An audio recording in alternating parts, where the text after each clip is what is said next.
Hello મિત્રો, જય માતા જય દ્વારકાધીશ। તો આપણે ફરીવાર નવી રેસીપી લઈને આવ્યા છીએ। તો સેકલી બન્યા રહેજો અમારા વિડીયોમાં। તો કેની રેસીપી બનાવવાના છે થંબનેલ જોઈને તો તમને ખબર જ પડી ગઈ છે કે કેની રેસીપી છે। તો લીલી ડુંગળી છે, મેથી છે અને ગાંઠિયા છે। ગાંઠિયાની, ડુંગળીની અને લીલી મેથીની રેસીપી બનાવવાના છે।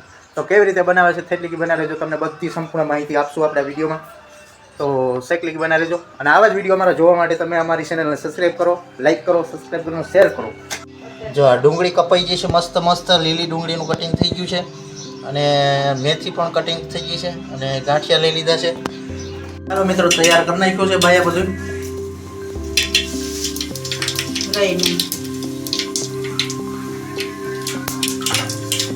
સ્ટેપ બાય સ્ટેપ બધી માહિતી મળશે તમને, શું શું નાખે છે।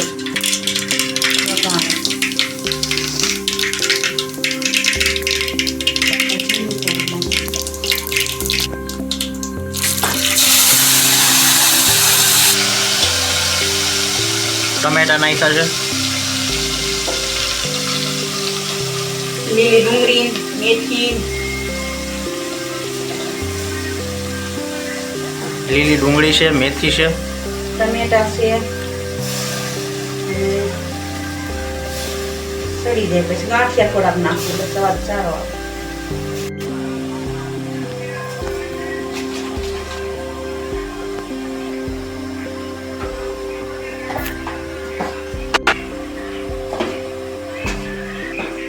હવે આવી રીતે મિક્સ કરી દેવાનું। જોઈ શકો છો મિત્રો તમે, આવા જ વિડીયો, દરેક રસોઈના વિડીયો અમારી ચેનલમાંથી જોવા મળશે। અમારી ચેનલને લાઈક કરજો, શેર કરજો અને સબસ્ક્રાઈબ કરજો। જોઈ શકો છો મિત્રો તમે, મસ્ત મસ્ત મિક્સ થઈ ગયું છે બધું। ડુંગળી, લીલી મેથી અને ટમાટર। દેશી ખાંડણીમાં મરચું લસણવાળું કરે છે અમારા બા। ગાંઠિયા પણ લઈ લીધા છે, ગાંઠિયામાં ઉમેરવાના છે।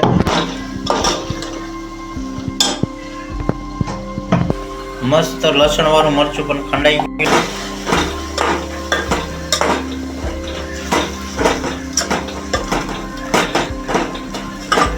જોઈ શકો છો મિત્રો, મસ્ત મસ્ત શાક બની ગયું છે અને હવે ચડે છે, થોડીક વાર ચડી જશે એટલે મસ્ત કલર પકડી લે।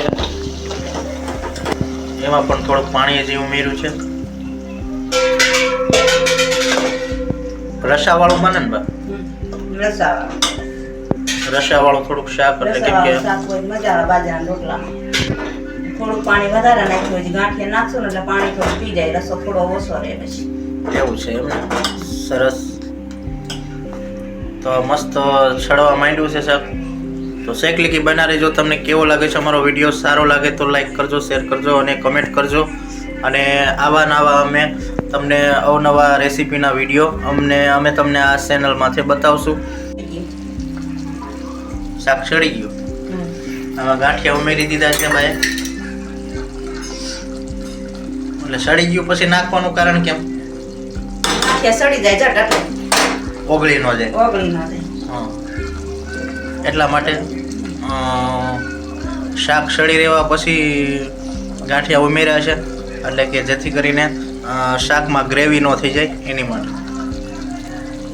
તો આ રીતનું હતું ડુંગળી અને મેથી લીલી અને ગાંઠિયાનું શાક કરવાની રીત। આનકો રોટલા થાય છે, જો બાજરાના રોટલા બને છે, મારા બેનમાં રોટલા ઘડે છે। મસ્ત મસ્ત દેશી કાઠિયાવાડી બાજરાના રોટલા છે અને મેથી, ડુંગળી અને ગાંઠિયાનું શાક છે। તો આવો તમે બધા જમવા।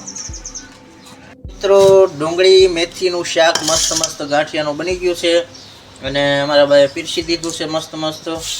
પડખે બાજરાના રોટલા થઈ ગયા તૈયાર, ગરમા ગરમ મસ્ત મસ્ત। તો તમે આલો બધા જમવા।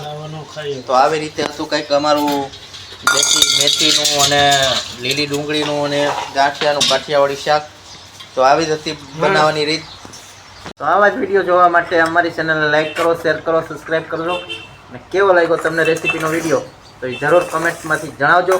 ત્યાં સુધી આવજો નવા વિડીયો સાથે। બાય બાય, જય માતા, જય દ્વારકાધીશ।